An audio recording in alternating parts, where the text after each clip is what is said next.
Welcome to another edition of City Beat. For the Herald and Review, I'm Kenneth Lowe. We're here once again at the Decatur Area Technical Academy for the second in their series of legislative election debates. State Senator Kyle McCarter faced his opponent Tim Dudley. Let's see what they had to say. We definitely need someone from downstate Illinois that's in touch with the people here. So many times we feel like things are run from Chicago and that the downstaters don't have a chance.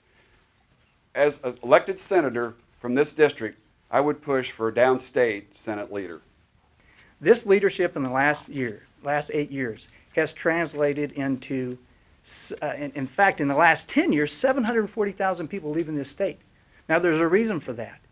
We cannot afford any longer the Democrat leadership, and I can only expect my opponent to follow right in line with their policies and their legislation. Schools only hold so many people. If you've got a school that holds 1,000, you've got 2,500 kids wanting to come into that school, you're allowed to pick and choose who comes to that school. And I don't see anything fair about that. Obviously, they're going to perform when they can pick from the cream of the crop. But what happens to the 1,500 that can't get into that charter school or can't get that voucher? That's what I worry about. That's what I call a kid that's left behind. You know, there was actually a cost savings to the state. The Catholic schools in the area had agreed to educate these kids for $3,200 a year. Much less than what we pay, the state pays. You've got to give those kids a chance, and then you've got to give charter schools and vouchers a chance. Why do illegals come to our country? They come here to work. So I think we need to strengthen our laws to make sure that businesses that hire illegals are penalized. If they're penalized enough to the point that they won't hire an illegal, there's no reason for them to even be here. The answer is yes. I would support the Arizona type reforms. In fact, I think there's a better way to do that and avoid a lawsuit. And that is create in your budget, very, very straightforward, through legislation, that no illegals would be allowed benefits in this state. I'm not in favor of a sales tax to support schools. Let me tell you why.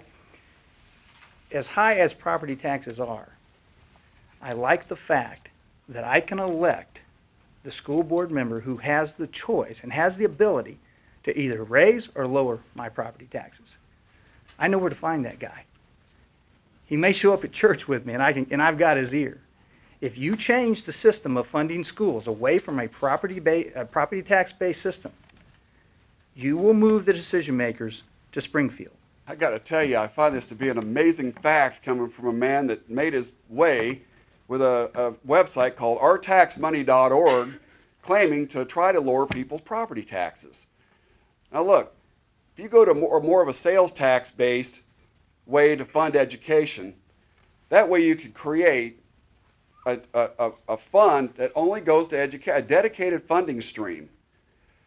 And what that'll allow people to do, well, when we have things like the Farm Progress Show that comes into Decatur, people that come into this town will be helping to offset and pay for your schools. I will absolutely not support a tax increase. In fact, SB 750, which came through the Education Committee, folks, I mean, this is supposed to be for kids.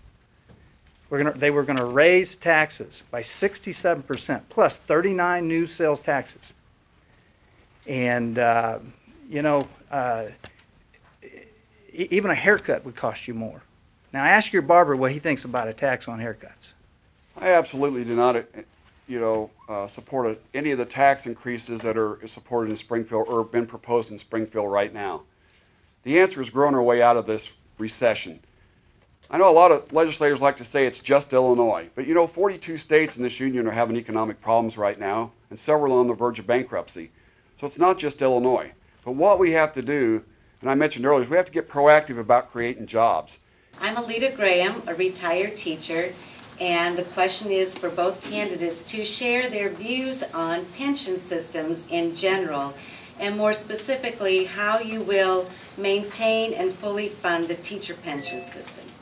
If we had not have reformed the pensions, which I voted in favor of, we would not been able to pay out your pension in 2023. Now, I don't know I assume you plan on living at least 13 years, and you would have liked that pension. So I voted in favor of that. If we had not have drawn that line and made a different system for new hires, we would not have been able to pay that out to you.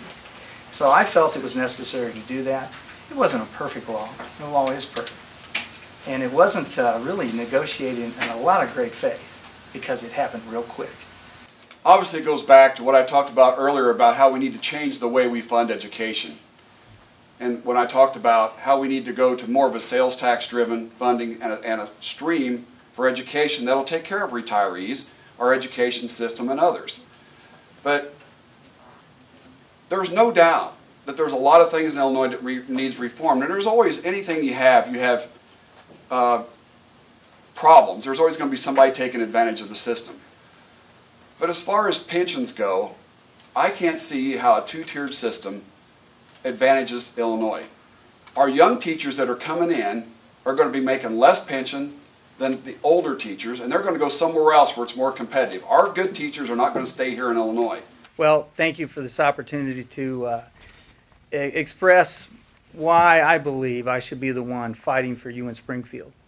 And I think that fighting for you is probably one of the important reasons that you should choose me to represent you. I believe I'm a great one to have on your side. I'm passionate about issues, and I'm serious about this. I mean, I have, like I said, I keep my manufacturing business going, and that allows me to be independent, and that allows me to step up and simply serve and do what's best for the people of this district.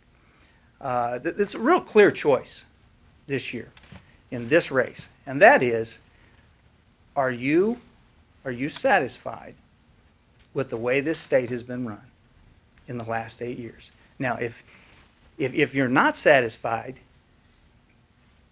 and you believe we need to do something else, I'm your choice. I want to tell you a little story. I've been in this district all my life, and when I was a little kid, I grew up on a farm. And my dad made me work. And when I was 7 years old, I was walking beans when I couldn't even see over the top of them. And I remember that first summer that I worked in the heat all summer, and I got a paycheck for $6. I thought I was the richest kid in the world. I didn't think I'd ever spend $6. But that was the values that was instilled in me when I was a little kid. And a lot of you folks out there knew my dad. And, you know, I went up through the ranks of a small town school. I worked in small businesses. I went on to work at a couple factories here in Decatur, was locked out fighting for what I believed in, and then become a self-employed real estate agent. And went back to school in my late 40s to get an education that I thought was important. But, you know, you have a choice like Kyle said. You can elect a senator that wants to be your boss, or you can elect somebody that's actually been there with you. Prognosticators have been saying that the 51st State Senate District race is likely to shape up to be an expensive one.